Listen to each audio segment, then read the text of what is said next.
Hey guys, ഇന്ന് ഞങ്ങൾ friends കൂടിയിട്ടൊന്ന് പുറത്ത് പോയിട്ടുണ്ടായിരുന്നേ. നീണ്ടം പോകുമെന്നാണ് ഞങ്ങൾ വിചാരിച്ചിരുന്നത്.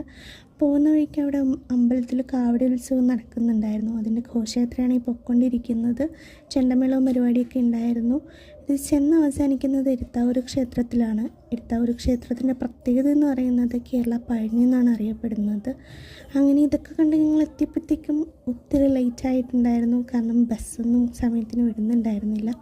സോ ഞങ്ങൾ വിചാരിച്ചു ഫുഡ് അടിക്കാം. സോ കുറച്ച് ബിരിയാണി കഴിച്ചു. ദെൻ ഫോട്ടോ എടുത്ത് തരാൻ പറഞ്ഞപ്പോൾ വീഡിയോ ഫസ്റ്റ് എടുത്ത് തന്നത്. ദെൻ ഹോട്ടലിൻ്റെ താഴെ തന്നെ ഒരു ചിൽഡ്രൻസ് പാർക്ക് ഉണ്ടായിരുന്നു. കുട്ടിക്ക് വേണ്ടിയിട്ടുള്ളതാണ്. പക്ഷെ ഞങ്ങളവിടെ കയറി ജസ്റ്റ് സീസോയിലൊക്കെ ഒന്ന് കയറി നോക്കി. പണ്ട് ചെറുതിൽ കയറിയതല്ലേ, സോ അതിന് ശേഷപ്പോഴാണ് കയറുന്നത്. നല്ല രസമുണ്ടായിരുന്നു. പിന്നെ ചറുകി കളിക്കുന്ന സാധനത്തിന് കയറണം എന്നുണ്ടായിരുന്നു. പക്ഷെ അതിൻ്റെ കോടും പിടിക്ക് വലിയ ബലമില്ലാത്തതുകൊണ്ട് കയറണ്ടെന്ന് വിചാരിച്ചു. സോ ആ മോഹം ഉപേക്ഷിച്ചിട്ട് തിരിച്ചു വന്നു. പിന്നെ ഞങ്ങൾ ബൈ ബൈ ഒക്കെ പറഞ്ഞ് തിരിച്ച് വീട്ടിലേക്ക് പോയി. ദെൻ ഇതാണ് എൻ്റെ നാട്. ഇവിടെ ഫുള്ള് കൃഷിയാണ്. ചീര, വാഴ, അങ്ങനെ നല്ല രസമുള്ള വ്യൂ ആണ് ഇവിടെ ഫുള്ള്. അതൊക്കെ കണ്ട് മെല്ലെ വീട്ടിലേക്ക് നടന്നുപോയി. അത്രയുള്ളൂ.